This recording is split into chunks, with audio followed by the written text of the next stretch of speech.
Hello, hello. Good afternoon, my dear children. How are you today? I hope that you had a good week. My week was great, but super busy. And so today is Saturday, and I would like that we will watch some very great, special, amazing story. So, are you ready? Please sit comfortable and let us start to watch. Enjoy! The Suitcase, A Story About Giving by Jane G. Meyer. Illustrated by Chiara Pasqualato.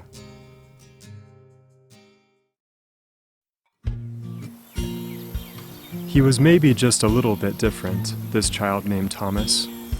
He loved to spin in wobbly circles for hours while reciting the alphabet. Every morning, he would interview his pet goat, Greta, about her diet. Did she eat enough grass and weeds and wildflowers the day before? Did she find the mushed carrots and beets delectable? Might she want another taste of his little sister's socks? And after lunch, he would line up all of his blocks, one after another, along the floor. They would stretch from his room down the hallway, through the family room, out the back door, and down the steps, across the patio, and finally they would run out when he reached the garden path that led to his favorite bench in the back. One Sunday, after returning from church, Thomas was being his typical unusual self, chattering and wandering through the yard, and in and out of the house. He even made a trip to the chicken coop. But when he showed up for dinner with a suitcase in hand, well, that was new. Up popped little invisible question marks over everyone's heads.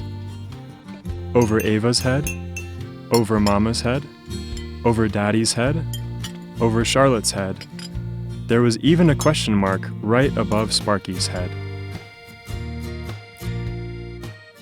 "Where are you off to?" Mama asked. "To the kingdom of heaven," Thomas said very matter-of-factly. There was a nice long pause.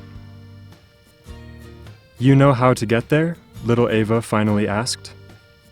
"Well, I've been making a list for a good long time," Thomas said, "and I think I finally know everything I need to bring. So I'm going," he said firmly. "Come and show us what you've packed," said his daddy, "because if you're going, I'm coming too." Thomas tugged his suitcase over to the big round table. Dishes were pushed aside, glasses were placed on the counter, and the big pot of spaghetti went back onto the stove. He clicked open the locks and pulled the lid wide for everyone to see. On top was a crumpled list. "See, I got applesauce and a spoon to feed the hungry. And I got an extra jacket to give clothes to a kid with nothing to wear. And I've been saving all of my chore money for 3 months, and there's $7.37 saved up, which is more than a lot. And I'm gonna give it to someone who needs something." Thomas shook the coin purse and grinned. "And here's the platter, so I can be a good servant, serve food, or bring folks things when they're sick. And I've got my little book that's full of prayers, so I can pray for the whole wide world. And I had to look hard to find this, Mama. It's a mustard seed. I'm bringing this along to plant when I get there. It grows into a gigantic bush that's full of faith. And I brought some tape, because sometimes I just talk too much and it's important to listen. I wrote that here."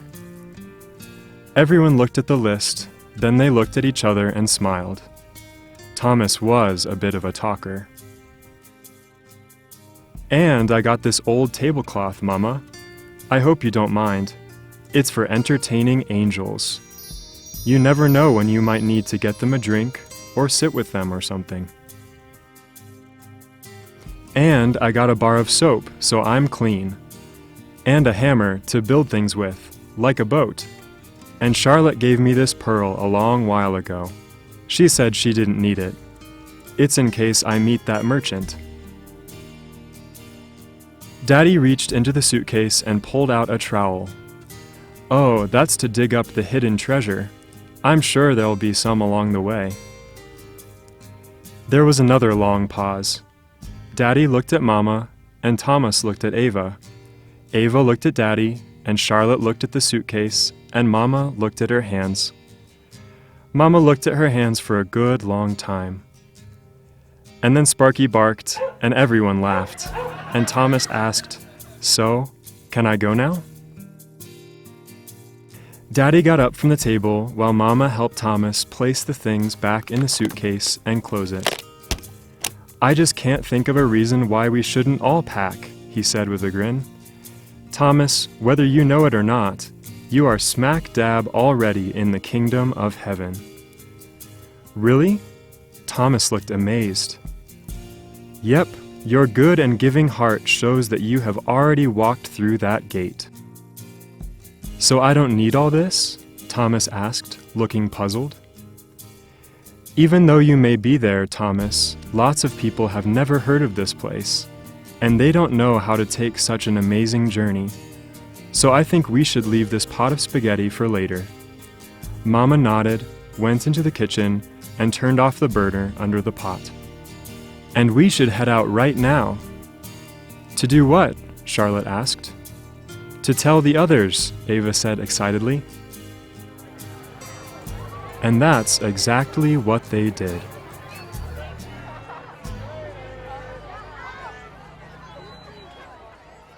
Oh wow, my dear children, I hope that you like the story because I like very much. So, next story we will have tomorrow. And tomorrow is Sunday, so have a wonderful afternoon and see you tomorrow on Sunday. God bless you. Bye bye.